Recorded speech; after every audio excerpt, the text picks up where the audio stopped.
தற்போதைய செய்தியை பார்த்து வருகிறோம். திருப்பத்தூர் அருகே மின்வேலியில் சிக்கி 3 பேர் உயிரிழந்திருக்கின்றனர்.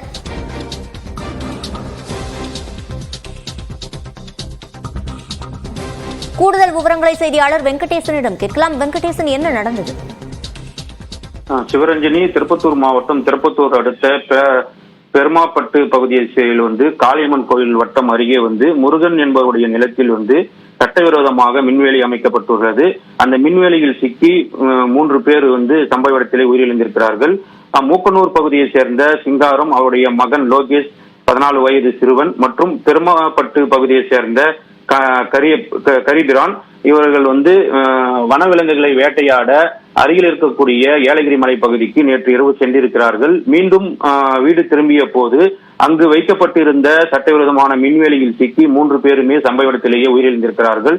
மேலும் வனவிலங்குகளை வேட்டையாட வைத்திருந்த நாட்டு துப்பாக்கியும் வனத்துறையினர் கைப்பற்றியிருக்காங்க. மேலும் இது தொடர்பாக குஸ்லாப்பட்டு போலீசார் விசாரணை மேற்கொண்டு வருகின்றார்கள். சிவரஞ்சனி, விவரங்களை வழங்கியமைக்கு நன்றி வெங்கடேசன்.